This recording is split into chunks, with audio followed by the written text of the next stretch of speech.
मित्रांनो, जय भीम. मी राहुल खांडेकर आपल्या सर्वांचं आज या एपिसोड मध्ये स्वागत करतो. महाकवी वामनदादा कर्डक साहित्य संमेलन हे बुलढाणा येथे संपन्न झाले दिनांक 23 एप्रिल रोजी. मित्रांनो, हे वर्ष जे आहे हे महाकवी वामनदादा कर्डक यांचं जन्मशताब्दी वर्ष आहे आणि या वर्षामध्ये अपेक्षित आहे की महाकवी वामनदादा कर्डक यांचे विविध पैलू हे जीवनाच्या अंगाने असतील, ते साहित्याच्या अंगाने असतील आणि विविध स्तरावर महाकवी वामनदादा कर्डक यांचं साहित्य पुढे आलं पाहिजे. माणूस म्हणून वामनदादा कर्डक कसे होते हे पुढे आलं पाहिजे आणि हे महाकवी वामनदादा कर्डकांचं जे जे साहित्य आहे, जे माणसाला जपणारं साहित्य आहे, हे माणसाला जोडणारं साहित्य आहे, हे अमानवी कृत्याला धार घालणारं जे व्यक्तिमत्व आहे हे लोकांसमोर आलं पाहिजे. आंबेडकरी चळवळीचा बाणा कसा असला पाहिजे जे महाकवी वामनदादा कर्डक यांच्या हयातभर आपल्याला लक्षात येतं हे आपल्याला लक्षात आलं पाहिजे. आणि म्हणून महाकवी वामनदादा कर्डकांच्या संबंधाने विविध कार्यक्रम या जन्मशताब्दी वर्षात झाले पाहिजे आणि हाच उद्देश ठेवून मला वाटतं की आयोजकांनी हे साहित्य संमेलन बुलढाणा येथे भरवले असावे.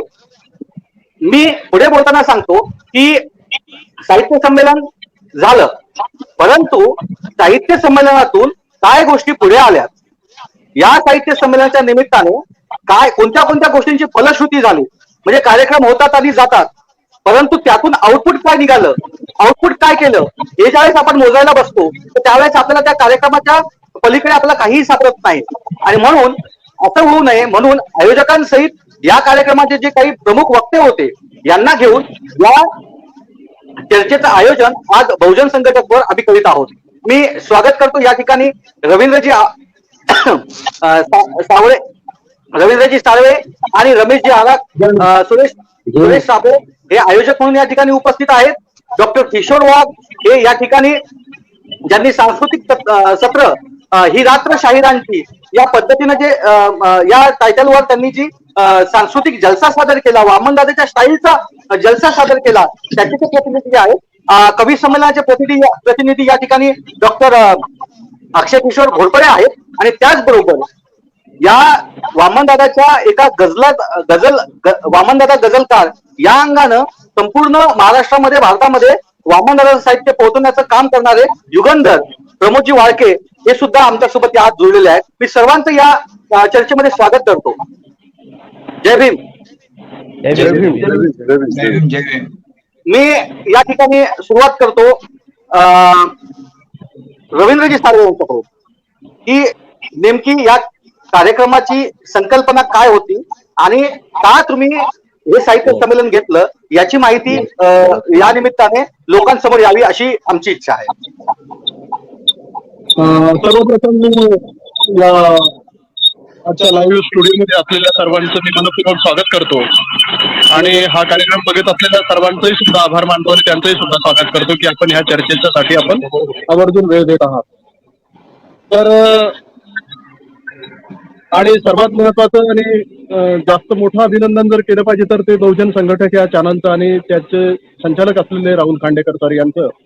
आपण जवळपास या सिरीजमध्ये वामनदादा कर्डकांच्या जन्मशताब्दी वर्षामध्ये हा 29वा भाग वामनदादांच्या संदर्भातला कव्हर करतात. हा एक मोठा विक्रम आहे आणि सातत्याने वामनदादाच्या संदर्भातलं साहित्य, मटेरियल, माणसं आणि वामनदादांनी ज्या ज्या ठिकाणी कार्यक्रम केले अशा स्थळांना भेटी देऊन त्याबद्दलचा रिपोर्टाज आपण या बहुजन संघटक चॅनलच्या माध्यमातून लोकांपर्यंत पोहोचवण्याचा सातत्यानं प्रयत्न करत आहात. या साहित्य संमेलनाच्या संपूर्ण दिवसभरातही सुद्धा आपण फुटेज मोठ्या प्रमाणामध्ये लाईव्ह केलं आणि आज परत एकदा 8 दिवसानंतर, बरोबर आज 8 दिवसापूर्वी हे साहित्य संमेलन संपन्न झालं आणि आज या साहित्य संमेलनाची आपण एक फलश्रुती काय निघाली, एक प्रकारचं अनालिसिस आपण करत आहात किंवा करतो आहोत आपण सर्वजण ज्याच्या त्याच्या परीनं. ही फार एक मोठी चांगली गोष्ट आहे आणि अशाच पद्धतीने आपल्या चळवळीमध्ये यापुढची कार्यक्रम झाले पाहिजे. कारण कार्यक्रम होतात, गर्दी ओसंडते, गर्दी लोटते, गर्दी निघून जाते, परंतु या गर्दीचं शेवटी फलश्रुती काय झाली याचं मूल्यमापन करणं फार महत्वाचं आहे.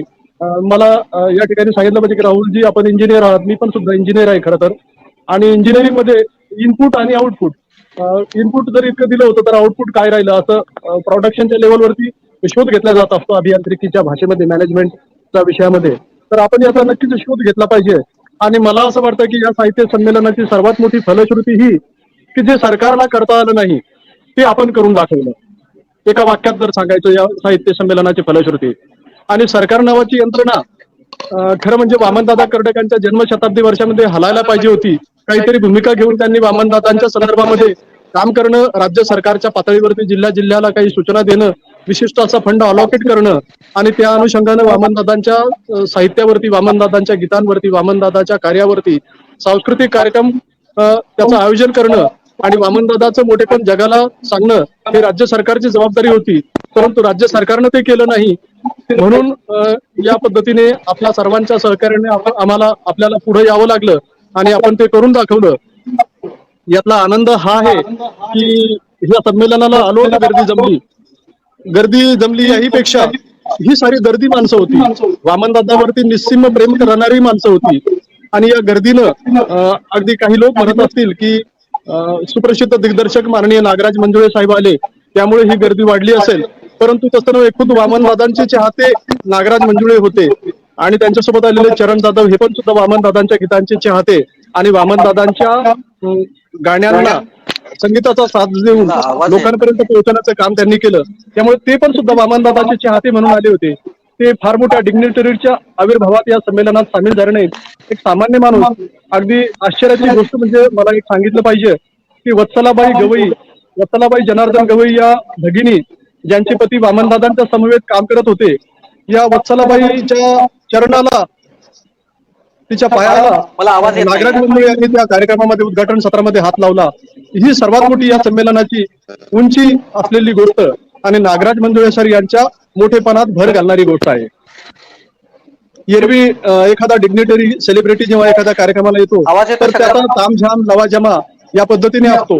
परंतु इथे मात्र वामनदादाच्या या सगळ्या संमेलनाच्या साठी सामील होताना असा कुठला तामझाम नागराजमध्ये दिसला नाही. ही फार मोठी आनंदाची गोष्ट आहे. आणखी पुढच्या काही गोष्टी सेगमेंटमध्ये मी सांगेल, तर आपण दुसऱ्या कोणी चर्चेत घेऊ शकता.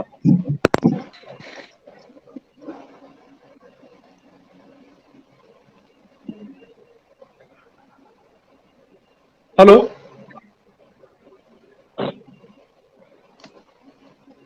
नंतर राहुल सर, त्यांच्यापर्यंत आवाज जात नाहीये बहुतेक सर. हा, बहुधा त्यांची काही अडचण असावी. मी या निमित्तानं प्रबोधजी वाळके यांना अशी विनंती करतो, सर आपण खर तर फार लांबचा प्रवास करून साहित्य संमेलनाला पोहोचलात. आंबेडकरी गझलेचा आरंभ बिंदू वामनदादा ही आपली मांडणी आहे आणि खर तर वामनदादांना घेऊन गझल या विषयावर आपला खूप मोठा अभ्यास आहे. तुम्ही साहित्य संमेलनामध्ये अगदी सकाळपासून तुमचं सत्र होईपर्यंत आणि बराच वेळ दिलेला आहे. आम्हालाही खूप बरं वाटलं तुम्ही असल्यामुळे. काय सांगाल सर तुमच्या अनुभवाविषयी? रमेशजी, गोष्ट अशी आहे की जेव्हा रवींद्र साळवेंनी मला पहिल्यांदा फोन केला, सर तुम्हाला गझलवर बोलायचं आहे, वामनदादांच्या गझलवर, मला आनंद होणे स्वाभाविकच होतं. कारण 13-14 वर्षापासून मी वामनदादांच्या गझलांवर काम करत आहे. प्रश्न एवढाच होता की मला वेळ किती मिळेल. कारण वामनदादांची गझल मांडताना वामनदादा, माझी मांडणी आता तुम्ही सांगितलेली आहे की वामनदादा हे आंबेडकरवादी गझलेचे जनक आहेत, अशी मी मांडणी करत आहे. त्याला काही कारण आहेत. ही मांडणी माझी संमेलनात मला खरं तर मांडायची होती, परंतु वेळ होऊन गेला होता आणि पूर्णतः वामनदादा आंबेडकरवादी गझलेचे जनक कसे आहेत हे मांडता आले नाही. असो, परंतु तो विषय तिथे ठेवून मी रवींद्र साळवेंच्या आणि सगळ्या आयोजकांचेच कृतज्ञता व्यक्त करतो माझ्या वतीनं. कारण आहे की हा विषय नवीन आहे. कवितेवर बोललं गेलं, कवितेवर लिहिलं गेलं, रचनांवर लिहिलं गेलं, भरपूर लिहिलं गेलं, त्यांचे अभ्यास झाला, परंतु आजपर्यंतही वामनदादा हे आंबेडकरवादी गझलकार आहेत, आंबेडकरवादी गझलेचे जनक आहेत हे मांडणी झालेली नाही. आता कुठे सुरुवात होत आहे या वर्षीपासून, याचा मला आनंद आहे. मी तुम्हाला सांगू शकेन की वामनदादा कर्डक हे आंबेडकरवादी गझलेचे जनक कसे आहे. बाबासाहेबांनी 1951 साली सप्टेंबर महिन्यात मंत्रिपदाचा राजीनामा दिला. त्यानंतर ते कानपूर पासून मुंबईपर्यंत सभा घेत येत होते. त्या दरम्यान 40 गावला त्यांची सभा होती. 15 नोव्हेंबर 1951 ला बाबासाहेबांना थोडा उशीर होता तिथे सभास्थळी येण्यासाठी. त्यावेळेस वामनदादांनी एक गझल म्हटलेली आहे. हे प्राध्यापक बाबा बोराडे यांनी घेतलेल्या मुलाखतीत नोंद आहे. ते पुस्तक आहे लोकशाहीर आंबेडकरी शाहीर वामन कर्डक अशा नावाचं पुस्तक आहे. प्रचार प्रकाशनाने ते काढलेलं आहे. त्या ठिकाणी म्हटलेलं आहे की 1951 15 नोव्हेंबर 1951 ती आली न तुला ही किव कधी ह्या खुड्या जीवाला छळताना दिसला का तुला हा जीव कधी प्रेमाच्या फुलाहून ढळताना अशी ती गझल आहे. या गझलेची कहाणी एक कथा आहे ते मी नाही सांगणार. हे 1951 ला वामनदादांनी गझल म्हटलेली आहे. याचा अर्थ असा होतो की वामनदादा हे 1951च्या आधीपासूनच गझला लिहित होते. कारण आज लिहिली गझल आणि आजच म्हटली असं होत नाही. आणि तंत्रशुद्ध दृष्टीनं वामनदादांनी हे गझल गायली तिथे, याचा अर्थच वामनदादा हे गझलेचे मोठे अभ्यासक होते असाही अर्थ निघतो. सुरेश भटांच्या पूर्वी माधवराव पटवर्धनांनी गझल पुढे आणली असं हे सत्यच आहे. परंतु माधवराव पटवर्धनांनंतर सुरेश भटच आहेत अशी एक मांडणी झालेली होती. संशोधन झालेलं होतं. मी जेव्हा वामनदादांच्या गझलांवर संशोधन करायला घेतलं त्यावेळेस असं लक्षात आलं की वामनदादांनी तर सुरेश भटांच्या पूर्वी गझल लिहिलेली आहे. माझ्याकडे जी तारीख आहे सुरेश भटांची गझल लेखनाची तारीख ती 1957 अशी आहे. तारखेसहित आहे. आता माझ्याकडे नाही इथे, परंतु माझ्या लेखनात ते आलेलं आहे. सुरेश भटांनी 1957 साली पहिली गझल लिहिली असेल. त्यांच्या अनेक पुस्तकांमध्ये जे त्यांनी लिहून ठेवलेलं आहे 1955 पासून मी गझल लिहिली हे गृहीत धरलं तरी वामनदादांनी 1950 साली जर गझल लिहिली असेल आणि ती आधुनिक गझल लिहिली असेल, मराठी साहित्याला दिली असेल तर खऱ्या अर्थाने आधुनिक गझलेचे जनकच वामनदादा ठरतात. आणि त्यामुळे त्या आधुनिक गझलांना मी आंबेडकरवादी गझल असं नाव दिलं आणि लेखन केलेलं आहे की आंबेडकरवादी गझलेचे पहिले जनक वामनदादा कर्डक. तेव्हापासून माझा एक अभ्यास सुरू झाला आणि अनेक प्रकारच्या वामनदादांच्या गझलातून काय काय येतं हे मी मांडणी केलेली आहे. ते कदाचित पुढे आणखी दुसऱ्या प्रश्नावर आपण बोलूया. धन्यवाद सर. आपला खरं तर हा विषयच आहे गझल आंबेडकरवाद आणि आंबेडकरवादी गझलेचे आरंभबिंदू आणि निर्माते वामनदादा असं आपली मांडणी आहे. खरं तर इथे प्रकाशजी बसलेले आहेत, किशोरवाद बसलेत, बुलढाण्यातून सुरेश साबळे सुद्धा आहेत. मी थोडा सुरेश साबळे आणि प्रकाशजी यांच्याकडे थोडा नंतर येतो. डॉक्टर किशोरवाद इथे आहेत ज्यांनी रात्रीचा जो शो आहे रात्रीचं जे रात्रशाहीरांची अत्यंत दमदारपणे सादरीकरण ज्यांनी केलेलं आहे. खरं तर बुलढाण्यामध्ये त्यांचं सादरीकरण अनेकदा झालंय. किशोरजी तुम्हाला काय वाटलं त्या दिवशी? प्रॉपर त्या दिवसाविषयी बोला. तुम्हाला काय वाटलं त्या दिवशी?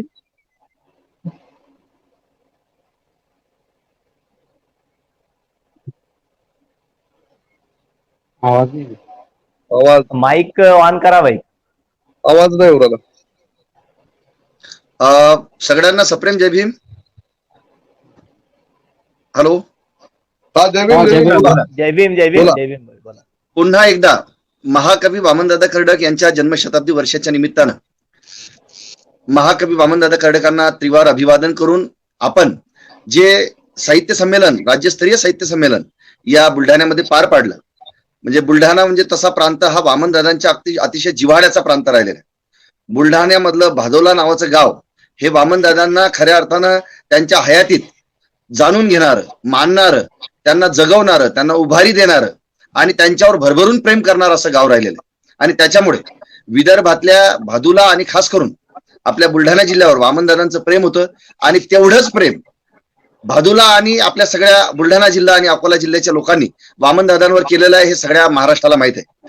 आणि म्हणूनच की काय त्या प्रांतामध्ये रवींद्र साळवे सरांसारखी मंडळी आहे, आरग सरांसारखी मंडळी आहे, किंवा आमचे कुणाल पैठणकर आमचे मित्र त्यांच्यासारखी मंडळी, ही सगळी मंडळी एकत्र आली आणि यांना वाटलं की या महाराष्ट्रामध्ये शासन कुठलाही इनिशिएटिव्ह घेत नाही. आणि मग इनिशिएटिव्ह घेतलं जात नाही तर का, तर मग आपल्याला माहित आहे की आजपर्यंत इथली व्यवस्था ही कायमस्वरूपी आमच्या चळवळीतले जे काही महापुरुष आहे, आमच्या चळवळीतली जी काही खऱ्या अर्थानं त्यागी भावानं जगलेली माणसं आहेत त्यांना न्याय द्यायला कुठेतरी कमी पडलेली. आणि त्याच सेम पातळीवर आपण जेव्हा विचार करतो तर मग चळवळीमधून सुद्धा अशी जे काही त्यागी माणसं आहे वामनदादांसारखी यांच्या संदर्भातल्या भूमिका किंवा त्या पद्धतीनं त्यांच्या कार्याचं मूल्यमापन करण्याची एक सिस्टीम आपल्याकडे प्रॉपर नाहीये. तर त्या पार्श्वभूमीवर बुलढाण्यामध्ये राज्यस्तरीय महाकवी वामनदादा कर्डक साहित्य संमेलन पार पडते. ही खऱ्या अर्थानं महाराष्ट्राच्या भूमीसाठी एक भूषावह बाब आहे. आणि एक विशेष मला या या या गोष्टीचं विशेष वाटतं, म्हणजे आरग सरांनी नमूद केलं आणि खास करून आपल्या साळवे सरांनी नमूद केलं, राहुल भाऊ, तर यांनी असं नमूद केलं की खरं शासकीय पातळीवर, कारण आम्ही जेव्हा डॉक्टर बाबासाहेब आंबेडकर मराठवाडा विद्यापीठात जेव्हा जन्मशताब्दी वर्षाच्या सुरुवातीचा एक दर्जेदार कार्यक्रम वामनदादा आपल्या प्रतापसिंग गोदडेंची मैफिल आणि सागर जाधव सरांचं व्याख्यान याने जेव्हा आम्ही त्याची सुरुवात केली, मग त्याच्यानंतर कोरोनाचा सगळा काळ आला आणि त्याच्यामध्ये सगळं बरेचसे कार्यक्रम घेता आले नाही. तर त्या क्षणाला आम्ही तिथे एक ठराव मांडला होता की इथून पुढे आता विद्यापीठीय लेवलवर जयंती साजरी होते किंवा जन्मशताब्दी वर्ष साजरं होत आहे, तर शासनाने सुद्धा इनिशिएटिव्ह घेऊन शासकीय लेवलवर वामनदादा कर्डकांची ही जन्मशताब्दी वर्ष मोठ्या प्रमाणावर साजरं झालं पाहिजे. पण शासनानं तशी पावलं कुठलीही उचललेली दिसत नाही.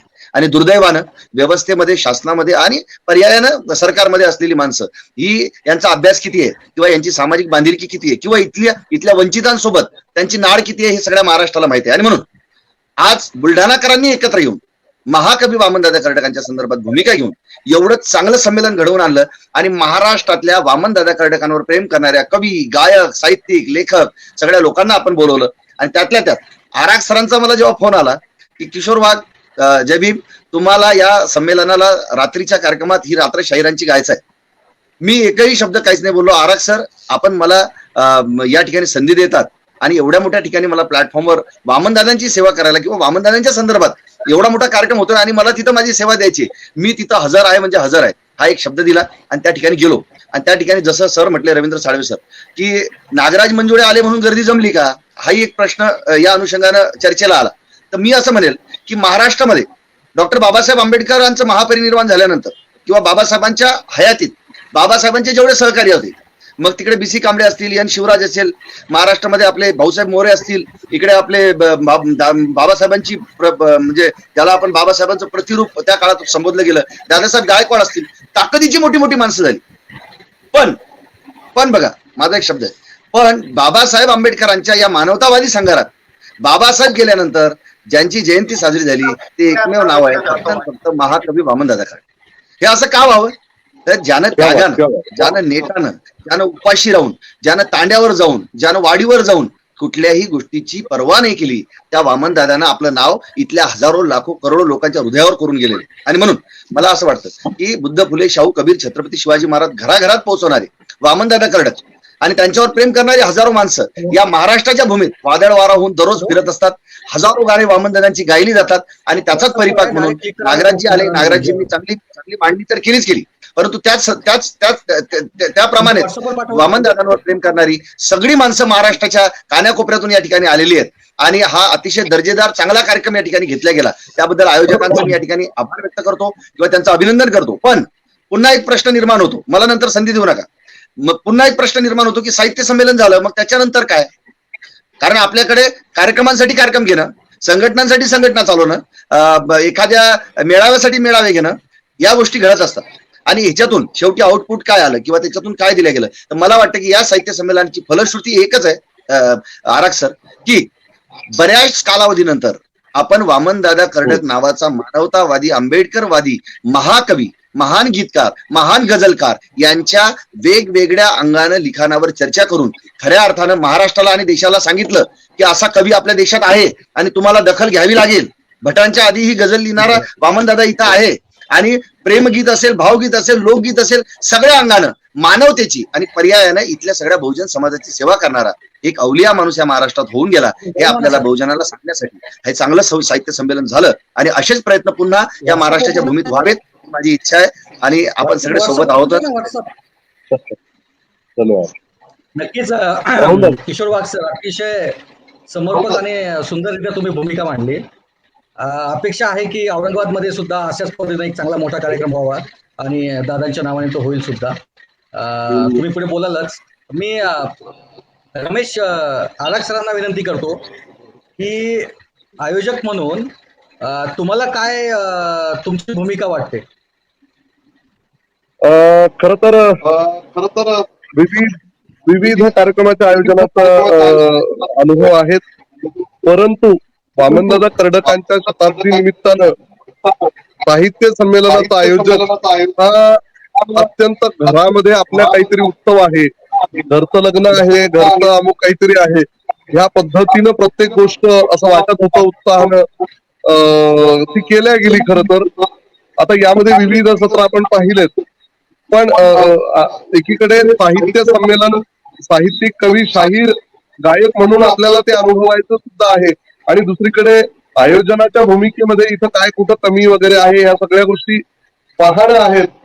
या भूमिकेचं खरं तर गेलो, पण खूप छान आनंद वाटला. इतकी महाराष्ट्रातली दिग्गज माणसं, प्रमोद वाळकेंसारखी माणसं ज्यांचा प्रचंड अभ्यास आहे वामनदादांच्या विषयीचा, गझलचा आहे अर्थातच अख्ख्या गाण्यांचा, त्यांच्यासोबत आलेल्या प्रतिभाताई असतील, अनेक लोक आहेत. खरं तर इथे काय सांगावं, इतकी लोक येऊन गेली,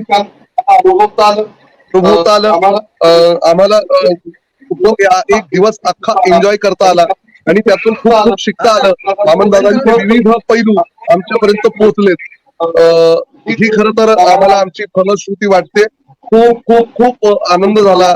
विविध सत्रांमधल्या नीटनेटकेपणामुळं, विविध सत्रांमुळे आलेल्या वेगवेगळी माणसं जी आहेत, खरं तर आपल्या टॉक शो विषयी जर बोलायचं झालं तर योगीराज बागुल असतील, गोपीचंद कांबळे असतील, शत्रुघ्न जाधव असतील, अशांत भाई, किती किती माणसं आणि किती नेटकेपणानं लोक बोललीत, वेगवेगळे अनुभव सांगितलेत. म्हणजे खरं तर शब्दात व्यक्त करता येत नाही, इतका सुंदर तो शो झाला. अनेक शो, रात्र शाहिरांची असेल, कवी संमेलन आहे, आता गजभिये सर बोलतीलच आपल्यासोबत. खूप मजा आली सर, धन्यवाद. मी माझी प्रतिक्रिया थोडीशी देतो या ठिकाणी की या संपूर्ण कार्यक्रमामध्ये खरं तर पहिल्यांदा म्हणजे किशोर सर आणि मी, आम्ही दोन लोक अशी आहोत याच्यामध्ये की ज्यांनी वामनदादाला बघितलेलं नाही. कदाचित सरांनी बघितलं असेल, किशोर सरांनी, परंतु आम्ही बघितलेलं नाहीये. पण आम्ही वेडी आहोत, आम्ही वामनदादासाठी वेडी आहोत आणि त्या वेडेपणामध्ये आमच्यासाठी त्यांना स्पर्श केलेली माणसं आणि ते जे काही सांगतात आणि त्यातून जो वामनदादा आम्ही उभा करतो आमच्या नजरेसमोर, यातच आम्हाला फार भारी वाटतं, फार आनंद वाटतो. आणि अशी मंडळी आम्हाला काल त्या संमेलनामध्ये बघायला भेटली, त्यांच्याशी चर्चा करायला भेटली आणि वामनदादाचे वेगवेगळे पैलू त्यांनी उलगडले आमच्या समोर. आणि मग वामनदादाचं जे एकूण व्यक्तिमत्व आहे ते काय व्यक्तिमत्व असेल हे आमच्या समोर उभं केलं. तर ही एक फलश्रुती आहे की या नवीन मुलांसाठी, नवीन तरुणांसाठी वामनदादा उभं करण्याचं काम या साहित्य संमेलनाच्या निमित्तानं झालं असं मला एक वाटतं. अजून पुढे बोलत राहू. रमेश सर, रवींद्र सर तुम्हाला बोलायचं आहे काही? मला बोलायचं बोलतो नंतर सेगमेंट तुम्ही बोला. हॅलो, हा सर बोला. हॅलो, सुरेश साबळे काय व्यक्त करताय? हा हा, मी सगळ्यांना बोलतो. हा, मी बोला, सुरू करा. ते बोलता येत ना. हा सर, बोला सर. मी या ठिकाणी सुरेशजी साबळे यांना विनंती करतो की त्यांनी सुद्धा या संमेलनाच्या फलश्रुतीबद्दल बोलावं. ठीक आहे, बोला सर. सर्वांना सविनय जय भीम. विशेषतः बहुजन संघटनेने पुन्हा दुसऱ्यांदा यापूर्वी सुद्धा आणि आजही जी या साहित्य संमेलनासंबंधी चर्चा ठेवली आहे, त्या निमित्ताने प्रामुख्याने काही बाबी पुढे आलेल्या आहेत. त्यात या साहित्याची मुख्य फलश्रुती अशी म्हणता येईल की वामनदादा कर्डकांना यापूर्वी प्रस्थापित साहित्य व्यवस्थेने साहित्यिक म्हणून स्वीकारलेलं नाहीये. आपण जरी सांगत असलो की वामनदादा गझल अशी, वामनदादा गीत असं, वामनदादा पण एकूण साहित्य प्रांतात वामनदादाचं साहित्यात काय स्थान आहे हे स्थान अधोरेखित करण्याचं काम या वामनदादा कर्डक साहित्य संमेलन केलेलं आहे. बरोबर. या जशी त्यांची साहित्य संमेलनातली भूमिका जशी अधोरेखित करण्याचं काम केलं, तसंच त्यांचे समकालीन लोकशाहीर अण्णाभाऊ साठे असतील किंवा त्यापूर्वीचे महात्मा फुले असतील, या मराठी साहित्य प्रगणाने त्यांना स्वीकारलेलं नाही. पण वामनदादा कर्डकांना स्वीकारावं यासाठी आमच्या चळवळीचा रेटा निर्माण करण्याचा भाग सुद्धा या साहित्य संमेलनात महत्वाची भूमिका निर्माण केली आहे. बरोबर. यानंतर या साहित्याची प्रेरणा घेऊन राज्यात इतर ठिकाणी वेगवेगळ्या स्वरूपाचे कामं होतील. कदाचित होऊ शकतं या कार्यक्रमाचे ते अनुकरणीय असू शकेल, परंतु आम्ही बुलढाण्यातून जुलै 2021 मध्ये वामनदादा कर्डकांचं जन्मशताब्दी वर्ष शासकीय पातळीवर साजरं करण्यात यावं या स्वरूपाचे जिल्हाधिकाऱ्यामार्फत मुख्यमंत्री तथा सांस्कृतिक मंत्र्याला जाहीर निवेदन दिली. बुलढाण्यातल्या आंबेडकरी साहित्य अकादमीने एकाच दिवशी 16 जिल्हाधिकाऱ्यामार्फत मुख्यमंत्री महोदय, सांस्कृतिक महोदयांना निवेदन सादर केली की वामनदादा कर्डकांची जयंती ही शासकीय स्तरावर साजरी करण्यात यावी. आम्हाला मुख्यमंत्री कार्यालय आणि सांस्कृतिक कार्यालयाचे पोच पात्र सुद्धा आलेले आहेत आणि पोच आलेले आहेत, परंतु प्रशासनाने तेवढी दखल न घेतल्यामुळे शासन करत नाही, पण आपण करू शकतो हे करून दाखवण्याचा भाग हा सुद्धा या साहित्य संमेलनाची महत्वपूर्ण अशी एक भूमिका आहे. चळवळीच्या रेट्यानं काम पुढे देता येऊ शकतं आणि कदाचित होऊ शकतं या रेट्याचा एक हा पथदर्शी प्रकल्प म्हणून या साहित्य संमेलनाकडे उभा महाराष्ट्र पाहणार आहे. हे पाहताना या साहित्याच्या सकारात्मक नोंदी घेत चांगल्या ज्या ज्या नोंदी झाल्या, बहुतेक संपूर्ण साहित्य संमेलन एका शिस्तीत आणि प्रत्येक सत्र सामूहिकरित्या अत्यंत यशस्वीपणे पार पडलेलं आहे. ते उद्घाटनाच्या सत्रापासून तर ही रात्र शाहिरीपर्यंत आणि प्रत्येक सत्रात त्या सहभागींनी आपला एक योग्य अशी भूमिका आपापल्या आलेल्या विषयाला बांधिलकी राहून आणि वामनदादा कर्डकांचं मोठेपण अधोरेखित करताना आपला अभिनिवेश बाजूला ठेवलेला आहे. हा एक पथदर्शी प्रकल्प उभ्या महाराष्ट्राने अनुसरावा असा एक पायंडा यातून पुढे जाणार आहे. आणि म्हणूनच मी एक उपलब्धी म्हणून असं म्हणेल की या महाराष्ट्राला साहित्य संमेलनाच्या रूपानं जे एक स्मरणिका या साहित्य संमेलन दिलेली आहे, त्या स्मरणिकेत महाराष्ट्रातल्या अनेक दिग्गज आणि अनुभवी लेखकांनी मत नोंदवली आहेत. त्यात विविध आशयाचे वामनदादा कर्डक उद्धृत केलेले आहेत. आपल्याला जरी साहित्य संमेलनात काहींना सहभागी होता आले नसले तरी या स्मरणिकेच्या मार्फत आपल्याला साहित्य संमेलनात सहभागी असण्याचा एक अनुभव घेता येईल. हाच अनुभव अध्यक्षीय भाषणाने सुद्धा दिलेला आहे.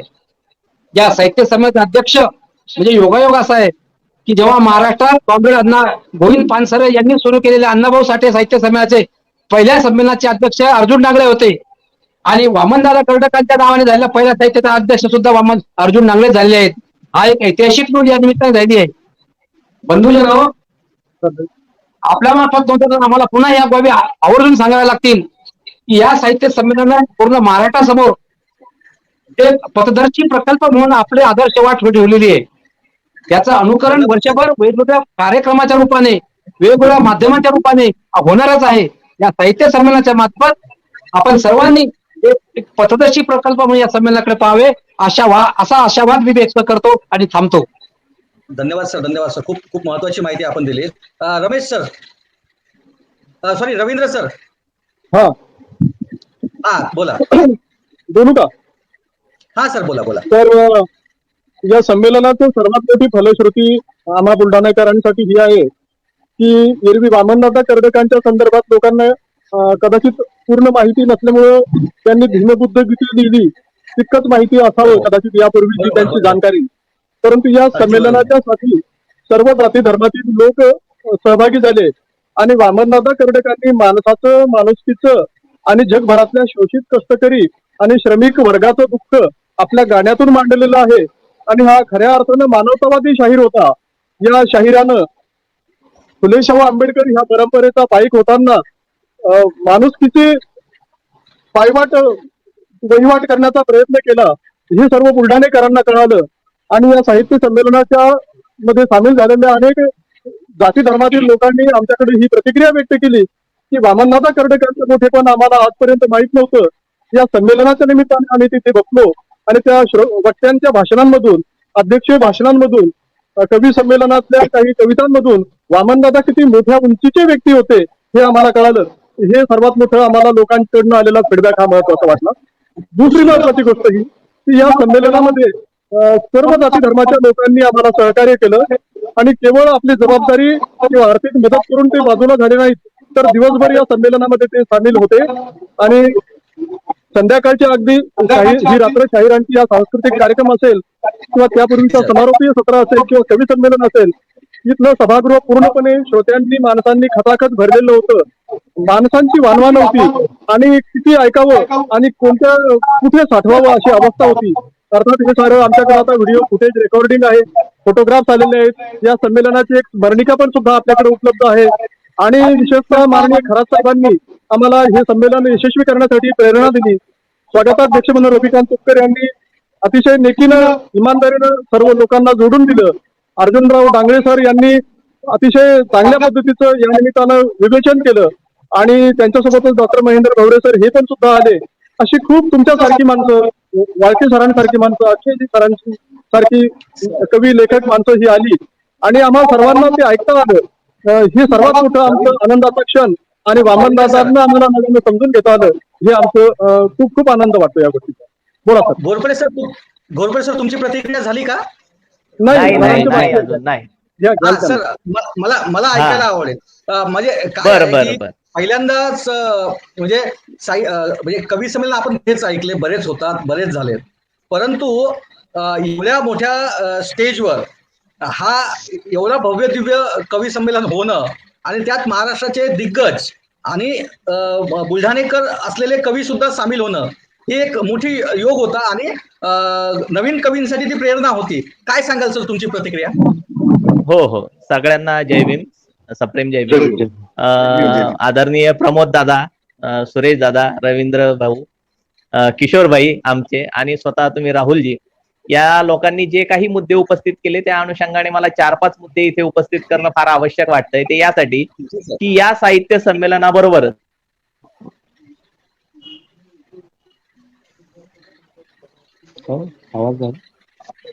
हा सर बोला, तुमचा आवाज येईल आता. वास्तविक ते राज्य आला का सर? येतोय आवाज? येतोय का सर आवाज? तर ते राज्यस्तरीय साहित्य संमेलन न होता एक आंतरराष्ट्रीय पातळीवरचं साहित्य संमेलन झाल्याचा अनुभव मला तिथे आला. तो या अनुषंगाने की त्याच वेळेस समांतरपणे अखिल भारतीय मराठी साहित्य संमेलन आणि विद्रोही मराठी साहित्य संमेलन सुरू असतानाही अतिशय दर्जेदार, सुबक आणि सुंदर अशा पद्धतीचं साहित्य संमेलन प्रेक्षकांना अनुभवायला मिळालं, हा एक महत्वाचा मुद्दा. दुसरा जो साळवे सरांनी दुसरा मुद्दा जो साळवे सरांनी उपस्थित केला, आराख सरांनी उपस्थित केला, तो असा की नागराज मंजुळे होते म्हणून त्या संमेलनाला गर्दी होती का? तर नाही. तर माझं उत्तर त्याला असेल नाही. ते यासाठी की अगदी किशोर जे आमचे स्नेही आहेत त्यांच्या कार्यक्रमापर्यंत हॉलच नव्हे तर पूर्ण बाहेरचा पॅन्डॉल सुद्धा जो आहे तो दर्दी प्रेक्षकांनी खचाखच भरलेला होता. आणि हे जे प्रेक्षक होते ऍक्च्युअल कवी संमेलनात कविता सादर करताना त्या प्रेक्षकांची जी दाद होती किंवा रसिक म्हणून कवीला जी अपेक्षा असते उत्स्फूर्त प्रतिक्रियेची, ती प्रतिक्रिया आम्हाला खालून मिळत होती आणि तो एक अनुभव जो असतो तो अतिशय विलक्षण असा स्वरूपाचा अनुभव मला मिळाला. दुसरा एक मुद्दा असा आहे की जो सुरेशदादा साबळेंनी उपस्थित केला की प्रस्थापित मराठी साहित्याने वामन दादांना केव्हाही स्वीकारलेलं नाहीये किंवा त्या अगोदर फुल्यांना स्वीकारलेलं नाहीये, त्या अगोदर यांनाही स्वीकारलेलं नाहीये. तर मला इथे एक सांगावंसं वाटतंय की ते आपल्याला स्वीकारणारच नाहीयेत. आपल्याला आपली जी वाट आहे, पायवाट आहे, ती आपल्याला समांतरपणे पुढे न्यावी लागेल आणि समांतरपणे आपल्याला नवा इतिहास लिहावा लागेल आणि त्या नव्या इतिहासामध्ये जे आपले हरवलेले मोती आहेत ते आपल्याला शोधावे लागतील. जसं की प्रमोद दादांनी पहिला आंबेडकरी गझल लिहिणारा कवी, एकूणच मराठी कवितेत पहिल्या कवीचं आपण कोणालाही स्थान देऊ शकतो, पण आंबेडकरी गझल लिहिणारा कवी म्हणून त्यांचा आपल्याला उल्लेख करता येतो. आणि जसं तुम्ही सांगितलं मला की 1951च्या सुमारास कदाचित त्यांनी लिहायला सुरुवात केली असेल, पण मला असं सांगायचंय की वामनदादा हे लहानपणापासूनच गीतं लिहित होते आणि चित्रपट सृष्टीशी त्यांचा अतिशय जवळचा संबंध होता आणि काही चित्रपटांना त्यांनी गीतं सुद्धा लिहिलेली आहेत. परंतु ते अतिशय पैसे कमावण्याचं ते क्षेत्र त्यांनी काय केलं की ते नाकारलं आणि ते स्वतः या क्षेत्रामध्ये आले. आंबेडकरी गझल चळवळ तळागाळात नेऊन पोहोचवण्यासाठी ते आले. एक मुद्दा किशोर वाघने उपस्थित केलेला होता की डॉक्टर बाबासाहेब आंबेडकरांच्या नंतर जर आपण कोणाची जन्मशताब्दी साजरी करत आहोत तर ती वामनदादांची साजरी करत आहोत. वामनदादाच्या समकालीन आणि वामनदादांच्या नंतर अनेक गीतकार हे उदयाला आलेले आहेत किंवा त्यांच्या समांतर लिहित होते आणि अतिशय हिट अशी गाणी सुद्धा त्यांनी दिलेली आहे. चळवळीचं काम सुद्धा केलेलं आहे. त्यांची तुलना आपल्याला इथे करायची नाही, परंतु जी एक प्रेक्षकांची नस होती ती नस वामनदादाला सापडलेली होती. आणि म्हणून वामनदादाची जी गीतं आहेत, जसं तुम्ही म्हणता की मी वामनदादांना बघितलेलं नाहीये, पण वामनदादाचंच गीत तुम्हाला का आवडतं? कारण ते तुमच्या अंतर्मनाला स्पर्श करणार आहे. सांगा आम्हाला टाटा बिर्ला बाटा कुठं आहे हो, साऱ्या धनाचा साठानी आमचा वाटा कुठं आहे हो, असा सवाल ज्यावेळेस वामनदादा उपस्थित करतात त्यावेळेस पूर्ण देशाची संपूर्ण भांडवलशाहीच्या विरोधात ते आवाज उठवतात. आणि तेव्हा ते आवाज उठवतात एवढंच नाही तर सांगू किती मी दादा एकतेने येथे नादा, असं ज्यावेळेस वामनदादा म्हणतात तेव्हा ते बोलणं सुद्धा आपल्याला अंतर्मुख करणार आहे. जसं रवींद्र साळवेंनी सांगितलं की वामनदादा हे केवळ आंबेडकरी समाजापुरते मर्यादित गीतकार नव्हते, तर त्यांनी अखिल मानवतावाद आपल्या कवेत घेता येईल अशा स्वरूपाच्या गाण्यांची रचना केलेली आहे. तांडा चालला असेल किंवा सांगा आम्हाला बिर्ला बाटा या स्वरूपाचं जे गाणं असेल किंवा त्यांचे असे अनेक गाणे असतील की जे गाणे शोषित पीडित वंचितांचं दुःख सांगणारे आहेत. कवी संमेलनाच्या निमित्ताने एक अनुभव सांगतो सर तुम्हाला की ज्यावेळेस माझं नाव कवी संमेलनाला उच्चारण्यात आलं त्यावेळेस पेंडॉलच्या बाहेरून एक मनुष्य जात होता आणि तो पुन्हा आतमध्ये आला. त्याने पूर्ण कविता ऐकली. कविता ऐकल्याच्या नंतर तो मला खाली भेटला, म्हणे सर तुम्ही जालन्याचे आहात का? मी म्हंटल हो. मग अमुक किशोर घोरपडे तुमचे कोण आहेत? म्हटलं वडील आहेत. आणि मग तो माझ्या अतिशय गळ्यात पडला तो व्यक्ती. तो म्हणे की मी फक्त तुमचं नाव ऐकलं आणि मी इथे आलो. आणि त्याने पूर्ण संमेलनाचा काय घेतला आस्वाद त्याने घेतला. ही जी कमाई आहे ती राज्यस्तरीय, मी तर त्याला राज्यस्तरीय म्हणतच नाही, मी माझ्या फेसबुकवर सुद्धा ती पोस्ट टाकली की अतिशय दर्जेदार देखणं नियोजनबद्ध असं हे संमेलन झालं. आंतरराष्ट्रीय तोडीचं हे संमेलन झाल्याचा अनुभव मला या निमित्ताने आला. धन्यवाद. खूप खूप चांगली प्रतिक्रिया दिली आणि तुमची प्रतिक्रिया खरंच अधोरेखित करण्यासारखी आहे. मी या ठिकाणी जे काही बुलढाणेकर आहेत त्यांना एक प्रश्न आहे माझा. तुमच्या मागील आयुष्यामध्ये, भविष्याचं मी बोलत नाही, एवढा भरगच्च कधी गर्दे हॉल भरला होता का? काय आठवतो का? बुलढाणेकरांनी यापूर्वी अनेक संमेलन कार्यक्रम वगैरे घेतलेले आहेत आणि उच्चांकी नोंद बुलढाणेकरांच्या नावावरती आहे. परंतु संमेलनाच्या बाबतीमध्ये विचार जर केला तर बऱ्याच वेळा उद्घाटन सत्रामध्ये संमेलनाचा कोरम पूर्ण असतो आणि नंतरची सत्र यथातथा होतात. श्रोत्यांची गर्दी पण सुद्धा मर्यादित असते. परंतु हे पहिलं संमेलन ज्यामध्ये पूर्ण सभागृह गच भरलेलं होतं आणि सभागृहाच्या बाहेर जे आपण LED लावलेलं होतं त्या पेंडॉलमध्ये पण सुद्धा श्रोत्यांची उपस्थिती बहुसंख्येनं होती. तर कोरोना लॉकडाऊनच्या नंतर हे संमेलन होतं त्यामुळेही सुद्धा कदाचित असेल या गर्दीच्या पाठीमागची एक कारण मीमांसा केली तर ती एक असू शकेल. दुसरी गोष्ट, आम्ही हे संमेलन यशस्वी होण्यासाठी अतिशय चांगल्या पद्धतीचं नेटवर्किंग केलेलं होतं. मग ऑटो रिक्षा असेल, पॉम्पलेट असतील, बल्क मेसेजिंग असतील किंवा पत्रिकांचं वाटप करणं असेल, एकमेकांना फोनवरती निमंत्रण देणं असेल, या सर्व पातळ्यांवरती. आणि सर्वात महत्वाचं, बुलढाणा जिल्ह्यातील स्थानिक प्रसार माध्यमं ज्यामध्ये इलेक्ट्रॉनिक मीडिया आणि प्रिंट मीडिया या वृत्तपत्रांच्या सर्व प्रतिनिधींनी आम्हाला खूप खूप सहकार्य केलं. एरवी आपल्याला असा अनुभव यापूर्वी आलेला असेल इतरत्र काम करताना की आंबेडकरी चळवळीच्या कुठल्याही कार्यक्रमाला उपक्रमाला माध्यम कोपऱ्यातल्या जागा देतात किंवा या बातम्या दाबण्याचा प्रयत्न केलेला आपल्याला दिसतो. परंतु बुलढाण्यातल्या पत्रकारांनी, बुलढाण्यातल्या सर्व इलेक्ट्रॉनिक मीडियाच्या प्रतिनिधींनी या संमेलनाला पहिल्या दिवसापासून, ज्या दिवशी आम्ही हे संमेलन घेणार आहोत ही अशी घोषणा केली, अगदी त्या दिवशीपासून तर या संमेलनाची तारीख होती 23, म्हणजे आज 8 दिवसापूर्वीपर्यंत, आणि त्याच्यानंतर दुसऱ्या दिवशी सुद्धा अतिशय उत्कृष्ट आम्हाला सहकार्य केलं. मोठ्या प्रमाणात प्रसाराचं काम त्यांनी केलं आणि या संमेलनाला सुद्धा इतकं मोठं कव्हरेज दिलं की जे आजपर्यंत कुठल्या संमेलनाला दिलेलं नाही. जे या बुलढाण्यातल्या पत्रकारांचं विशेष मी या निमित्तानं आभार मानले पाहिजेत आणि आभार मानतो. त्यांच्या ऋणात आम्ही आहोत सर्व आयोजक मंडळी. या या या संमेलनाच्या निमित्तानं काही गोष्टी मी पटापट सांगतो, ज्या हायलाइट्स आहेत. सर, DR सरांना पण घ्या. तर पहिला हायलाइट म्हणजे या संमेलनाचा अध्यक्ष हा कोणते अध्यक्ष म्हणा किंवा उद्घाटक हा कोणत्याही रथात बसून आला नाही, कोणत्याही 4 चाकीत बसून आला नाही. तर हा म्हणजे ज्या पद्धतीनं वामनदादा रस्त्यावर फिरत असायचे, फिरून फिरून त्यांनी गाणी म्हणायचे, त्याच पद्धतीनं या कार्यक्रमाचे उद्घाटक माननीय नागराज दादा हे आले पैदल.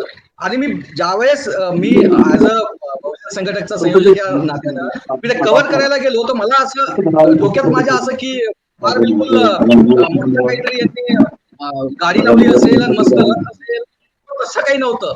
हे अगदी साध्या पद्धतीनं. आणि सोलापूरची हलगी ही या संमेलनाचं तिसरं वैशिष्ट्य या संमेलनाचं की संग्रामपूरचं ते गाव मला नेमकं आठवत नाही, वरवट बेतालवरून आमचे भोजने साहेब भोजने यांनी ती 100 लोकांच्या सहित ती मशाल आणली. आणि त्या ठिकाणी त्या लोकांचं, ज्यांनी ती काव्य स्पर्धा घेतली होती, त्या काव्य स्पर्धेतील लोकांचं उद्घाटन, त्यांना बक्षीस वितरण केलं. ते एक वैशिष्ट्य. आता मी येतो पुढे. हे ती मशाल आणलेली आणि त्या मशाल ही 2 मुलींच्या हातात दिली. हे त्याचं आणखीन एक वैशिष्ट्य की ती मशाल कोणत्या पुरुषाच्या हातात नव्हती. हे या संमेलनाचं एक आणखीन एक वैशिष्ट्य. पुढे जाऊयात आपण या वैशिष्ट्याकडे की या संमेलनाच्या प्रवेशद्वाराचं नाव जे होतं ते नगरीचं नाव हे आद्य साहित्यिका, स्त्रीवादी साहित्यिका ताराबाई शिंदे यांचं नाव दिलं होतं. ताराबाई शिंदेचा खूप चांगला ग्रंथ आहे स्त्री पुरुष तुलना, अवश्य लोकांनी वाचावा. हे नाव दिलं होतं, हे वैशिष्ट्य. त्यानंतर गवई मिसाळ यांचं नाव त्या ठिकाणी दिलं होतं, हे दुसरं वैशिष्ट्य. नरेंद्र लाटेवारजी यांचं नाव एका प्रवेशद्वाराला दिलं होतं, हे या संमेलनाचे वैशिष्ट्य. पुढे जाऊया. त्या ठिकाणी जी रांगोळी काढली होती वामनदादाची, इतकी बेहतरीन होती, इतकी सुंदर होती की असं वाटत होतं की म्हणजे ते वामनदादा जिवंत असल्यासारखे मला तिथं भासत होते. ती रांगोळी आमचे मित्र रवींद्र साळवे यांच्या मिसेस नीता साळवे यांनी ती काढली होती. अतिशय कौतुक, अतिशय सुंदर. बाहेर जे शिल्प लावलं होतं दादांचं अतिशय मनमोहक होतं आणि त्या शिल्पासमोर अनेक लोकांनी स्वतःचे फोटो काढले. खूप सुंदर, खूप सुंदर. या संमेलनाची ग्रंथ प्रदर्शनी हे या संमेलनाचं आणखीन एक वैशिष्ट्य. त्या ठिकाणी शिस्तबद्ध पद्धतीनं सर्व पाहुण्यांचं स्वागत आणि जो सत्कार सन्मान आहे तो त्या ठिकाणी केला गेला, हा वैशिष्ट्य. आणि या सर्व वैशिष्ट्यांमध्ये नंतर जे कार्यक्रम हळूहळू पुढे होत गेले आणि त्या संमेलनाची रंगत वाढत गेली, ती आमच्या किशोर दादांच्या शेवटच्या यापर्यंत. ही अशी अनेक वैशिष्ट्य मी या ठिकाणी मला जी दिसली ती मी सादर केली. म्हणजे याच्यामध्ये आणखीन एक वैशिष्ट्य असं आहे की मी फार बिलकुल साम टीव्ही, आयबीएन लोकमत म्हणजे नेटवर्कचा म्हणजे मोठा प्रॉब्लेम होत आहे. हे अनेक वैशिष्ट्य त्या ठिकाणी मी बघितले. DR इंग्रज सर आलेले आहेत. मी DR इंग्रज सरांना विनंती करतो की तुफानातले दिवे आम्ही तुफानातले दिवे. इतकं सुंदर गाणं तुम्ही दादांचं त्या ठिकाणी सादर केलं आणि या कार्यक्रमाच्या आयोजकांनी तिथं उपस्थित असलेले लोक हे सुद्धा तुफानातले दिवे असल्यासारखंच होतं. काय सांगाल तुमची प्रतिक्रिया या संमेलनाच्या निमित्ताने? या संमेलनाच्या निमित्तानं साहेब माझा जो वामनदादाच्या सोबतचा 20-22 वर्षाचा जो सहवास आहे आणि या बुलढाण्यामध्ये वामनदादा राहिले, बाजूच्या भादोल्यामध्ये वामनदादा राहिले आणि हा जो माझ्या माहितीप्रमाणे हा जो परिसर आहे बुलढाणा आणि आजूबाजूचा सगळा परिसर हे एकूणच वामनदादा कर्डकांची मी एक कर्मभूमीच म्हणतो या ठिकाणी. आणि मग वामनदादा कर्डक जेव्हा बुलढाण्याला यायचे, कार्यक्रम घ्यायचे आणि तेव्हा वामनदादाचं पहिलं गाणं जन्माला आलं माझ्या माहितीप्रमाणे 1943 ला. 1943 ला वामनदादाचं पहिलं गाणं जन्माला आले. तर बुलढाण्यामध्ये असताना 1943 ते 93 मध्ये हा जो 50 वर्षाचा कालावधी त्यांच्या गीत लिखाणाला झाला, तर पहिला गीत स्वर्ण महोत्सव बुलढाण्यामध्ये आम्ही केला साजरा. त्याची स्मरणिका काढली. मला आता तुम्ही सांगा सर, तुम्ही पहिला सुवर्ण महोत्सव साजरा केला दादांचा, बरोबर? गीत सुवर्ण महोत्सव, बरोबर सर? हा बरोबर, गीत सुवर्ण महोत्सव तुम्ही साजरा केला आणि दादांच्याच नावाचं संमेलन तुम्ही घेतलं. म्हणजे हा किती मोठा योगायोग म्हणावा की बुलढाणेकरांचं प्रेम म्हणावं, काय म्हणावं हे?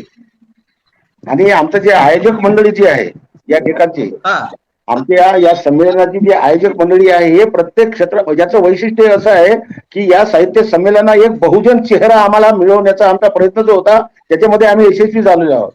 आयोजकापैकी आमची जी मंडळी होती सगळी या संमेलनाला केवळ आपल्या पुरतं मर्यादित न ठेवता किंवा वामनदादाचे काही शिष्य आहेत किंवा गायक आहेत यांच्या पुरतं मर्यादित न ठेवता याला आम्ही एक बहुजन चेहरा त्या साहित्य संमेलनात दिला आणि सर्व समावेशक याच्यामध्ये ते लोक म्हणजे सामील झाले त्या लोक त्याच्यामध्ये. आणि एक प्रकारचे हे साहित्य संमेलन आमचं अत्यंत म्हणजे आता आम्ही आयोजक असल्यामुळे आम्ही आमच्या तोंडानं स्तुती करावी हा भाग नाही, पण एकंदरीत त्या संमेलनाची चर्चा, त्या संमेलनामधून आम्हाला येणारे फोन, त्या संमेलनाच्या पेपरवाल्यांनी सुद्धा आमच्या बुलढाणा जिल्ह्यातले जेवढे पेपर्स होते या पेपर्सवाल्यांनी सुद्धा क्षणाला आमची माहिती देत राहिले. एक प्रकारे हे फार मोठं पहिलं राज्यस्तरीय वामनदादा कर्डकांच्या नावाचं साहित्य संमेलन एकदम सक्सेसफुल झाल्याचा आम्हाला आनंद आहे साहेब.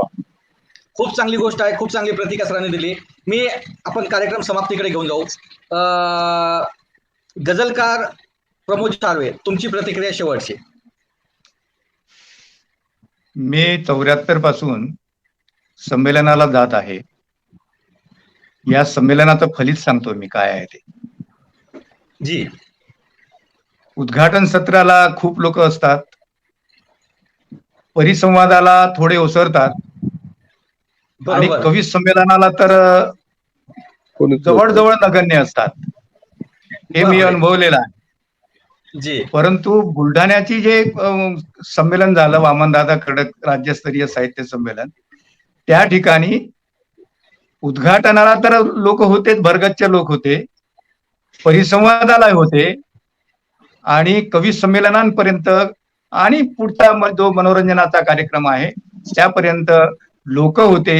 हेच या संमेलनाचा फलित आहे असं मला वाटते. क्या बात आहे सर, अगदी सोप्या शब्दात बोला. ओके, किशोरजी बोलू का? हा, काहीतरी बोलायचं तुम्हाला, बोला. सर बोलत होते. फक्त एक विनंती मला करावीशी वाटते. बोला सर. हा, बोला सर, वारके सर. एक विनंती मला अशी करावीशी वाटते की त्या ठिकाणी वामनदादांचं साहित्य संमेलन होतं, त्यांच्या नावावर होतं, त्याच्यामुळे वामनदादांच्या गीतांचाच तिथे सगळं काही साज संगीत गायन व्हायला पाहिजे होतं. आणि दुसरी गोष्ट अशी आहे की आता मी गझल घेऊन चाललेलो आहे, त्याच्यामुळे एक विनंती आहे किशोर वाघ यांना, कदाचित ते गाणं म्हणत असतील. गझलला, वामनदादांची गझल गायनाला एखादी मेहंदी हसन मिळावा एवढी माझी इच्छा आहे. क्या बात आहे, खूप सुंदर. वा वा वा वा. सर, बहुत बरी अपेक्षा केलेली आहे सरांनी. वाघ सर. सरांना मी या ठिकाणी सांगू इच्छितो की सर, डॉक्टर बाबासाहेब आंबेडकर मराठवाडा विद्यापीठाच्या माध्यमातून डॉक्टर संजय मोहोडांनी या देशातला एकही मोठा गायक असा ठेवला नाही की ज्याच्या कंठाला वामनदादांच्या शब्दांनी स्पर्श केला नाही. आणि म्हणून ही अपेक्षा आपली महमद हुसेनने आताच वामनदादांची एक गझल गायलेली आहे आणि ती लवकरच गीत भीमायांच्या माध्यमातून सगळ्या रसिकांसाठी या ठिकाणी येणार आहे. सर, मी एक थोडक्यात माझी एक प्रतिक्रिया नोंदवतो. सगळ्या आयोजकांचं अभिनंदन करतो, खास करून आमचे काका, की काकांच्या घरी म्हणजे आपण यकीन करणार नाही किंवा आपल्याला विश्वास होणार नाही, पण वामनदादा जेव्हा केव्हा यायचे तर ते आमच्या काकांकडे म्हणजे अक्षरशः वामनदादांच्या लेकरासारखं काकांना समजून किंवा प्रतापसिंगांना समजून वामनदादा म्हणजे दिवसेंदिवस कित्येक दिवस आमच्या काकांकडे राहिलेले, या लोकांना तो सहवास लाभलेला आहे. आणि म्हणून मी सगळ्या आयोजकांचं या ठिकाणी अभिनंदन तर करतो, पण मला एक विशेष गोष्ट या ठिकाणी नमूद करायची आहे की मी जेव्हा पत्रिका चाळत होतो तर त्या पत्रिकेमध्ये मला प्युअर आंबेडकराईट कमिटेड लोक की ज्यांनी साहित्याच्या माध्यमातून, गझलेच्या माध्यमातून, काव्याच्या माध्यमातून, त्याच्या भाषणाच्या माध्यमातून किंवा त्याच्या कुठल्याही साहित्यिक अंगाच्या याने जे काही लिहिलेलं आहे, तर कमिटेड अशी लोक सगळ्या प्रांतातली, संपूर्ण महाराष्ट्रातली लोक या ठिकाणी बोलवलेली होती. आणि विशेष मला आनंद असा वाटतो की वामनदादा कर्डकांचे शिष्य प्रतापसिंग दादा बोदडे आणि त्यांच्या समवेत मला सुद्धा त्यांचा शिष्य म्हणून या साहित्य संमेलनात सहभागी होता आलं. मी खरं सांगतो, माझं मन त्या दिवशी भरून आलं होतं आणि म्हणून सरांचा फोन आल्या मी म्हटलं, सर मी त्या ठिकाणी आवर्जून उपस्थित होणार आहे आणि त्या ठिकाणी उपस्थित झालो. मला खरंच हा संस्मरणीय असा कार्यक्रम आयुष्याच्या शेवटपर्यंत राहणार आहे. आणि म्हणून शेवटची गोष्ट मला अशी नमूद करावीशी वाटते की अतिशय चांगला हा कार्यक्रम झाला आणि या कार्यक्रमामध्ये जे वाडके सरांनी खंत व्यक्त केली की वामनदादांचीच गाणी व्हायला पाहिजे होती. खरं म्हणजे आधी प्रतापसिंग दादा बोदडे गायले, नंतर पुन्हा प्रतापसिंग दादांचंच एक गाणं नागसेन सावदेकर गायले, नंतर पुन्हा प्रतापसिंगांचंच गाणं आपले धम्मानंद शिरसाट गायले आणि म्हणून पुरस्सरपणे मी महाकवी वामनदादांचं गाणं निवडलं की दोघांच्या गावाचे अंतर जरी आहे, तू माझा मी तुझा खांदेकरी आहे. आणि मला असं वाटतं की त्या गाण्यामध्येच खरा मानवतावाद आणि सगळ्या बहुजनांना घेऊन चालण्याची एक वेगळी उर्मी वामनदादांनी दिली. आणि पुढे निश्चितच वामनदादांच्या संदर्भात काही कार्यक्रम असेल तर तिथं वामनदादाच पेश झाले पाहिजे याची मी आवर्जून म्हणजे सगळेजण आम्ही काळजी घेऊया. पुन्हा सगळ्या आयोजकांचं विशेष अभिनंदन. आणि नागराज मंजुळे सारखा माणूस जो चित्रपटाच्या माध्यमातून क्रांतिकारी बोलतो, क्रांतिकारी मांडतो आणि क्रांतिकारी अशी दिशा या समाजाला देण्याचा प्रयत्न करतो, त्यांना या बुलढाणाकरांनी इथं बोलवलं, त्यासाठी सुद्धा आपले विशेष अभिनंदन. आणि आजपर्यंत सारस्वतांचेच संमेलन अतिशय सिस्टमॅटिक होतात, खूप चांगले होतात. याला मोडीत काढून आज हे साहित्य संमेलन सारस्वतांच्या प्रस्थापित ब्राह्मणी व्यवस्थेला झुकवणारं आणि 100 वेळेस लाजवणारं सुंदर असं साहित्य संमेलन वामनदादांच्या नावावर घेतल्याबद्दल बुलढाणाकर, आराख सर, साळवे सर, आमचे तुपकर दादा असतील किंवा आमचे काका असतील, सगळ्या आयोजकांचं भरभरून या ठिकाणी अभिनंदन आहे. आणि आपण सगळ्यांनी आम्हाला सामावून घेतलं त्याबद्दल आभार सुद्धा आहे. जय भीम. खूप सुंदर. हा बोला सर. सर बस इंगळे सर बोला. अखिल भारतीय आंबेडकरी साहित्य संमेलन यवतमाळला 97 मध्ये झालं होतं. आणि त्या साहित्य संमेलनामध्ये आता जसं सरांनी सांगितलं की गीत वामनाचेच व्हायला पाहिजे, तर त्या ठिकाणी मी प्रतापसिंग बोदडेंना सोबत घेऊन गीत वामनाचे हा पहिला त्या संमेलनामध्ये कार्यक्रम सादर केला होता मी. क्या बात आहे सर. आणि म्हणून तुमचं रास्ता सर, तुमचं मला योग्य आहे ते पटलं. यापुढे सुद्धा गीत वामना, अनेक प्रकारचे वामनदादाची गीतं आहेत, अनेक क्षेत्रामध्ये वामनदादाने लिहिलेलं आहे. काही कुठे एकही क्षेत्र वामनदादानं सोडलेलं नाही. एवढे म्हणजे भरपूर लिखाण आहे वामनदादा, आणि ते गीत वामनाचे हे आवर्जून व्हायला पाहिजे असा आग्रह. आणि आमच्यासारख्या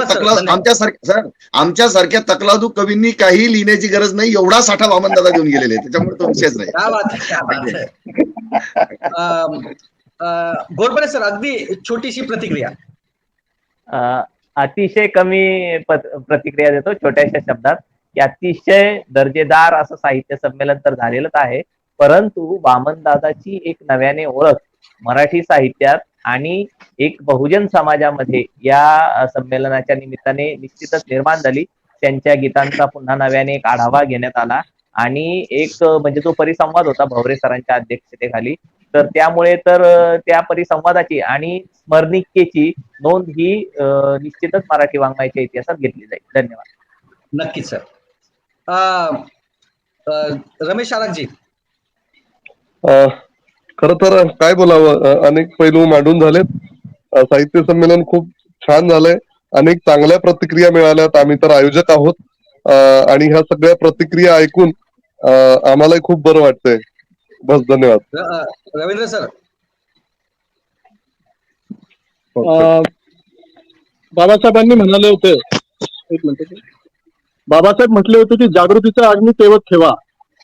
वामनदादा कर्डकांच्या जन्मशताब्दी वर्षात ती धग आपण जराही कमी होऊ दिली नाही आणि थोडीफार काजळी चढली असं तर ती पण पुसून काढली आणि ते निखारे तेजस्वी केले.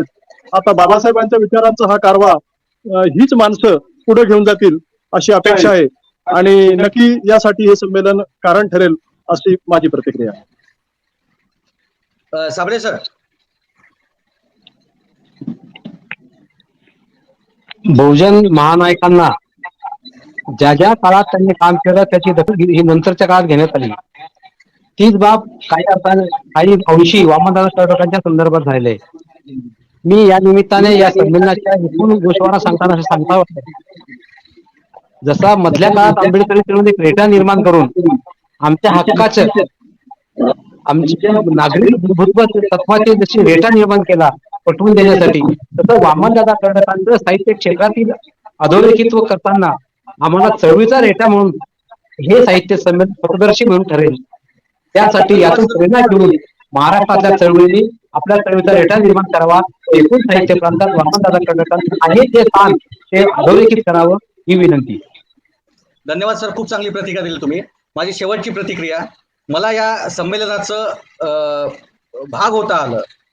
एक अख्खाच्या अख्खा एक टॉक शो हा मी त्या ठिकाणी सादर केला आणि त्यामध्ये बरीच महत्वाची मंडळी आली होती. त्यामुळे मला या गोष्टीचा फार आनंद आहे आणि त्याबद्दल मी आयोजकांनी मला त्या ठिकाणी बोलवलं त्याबद्दल मी त्यांचं धन्यवाद व्यक्त करतो. आणि बहुजन संघटकवर यापैकी बऱ्यापैकी सगळे प्रोग्राम अवेलेबल आहेत, आपण त्या ठिकाणी जाऊन बघू शकता. एवढंच या ठिकाणी सांगतो आणि आणखीन कुणाला काही बोलायचं नसेल तर हा कार्यक्रम मी या ठिकाणी थांबवतो.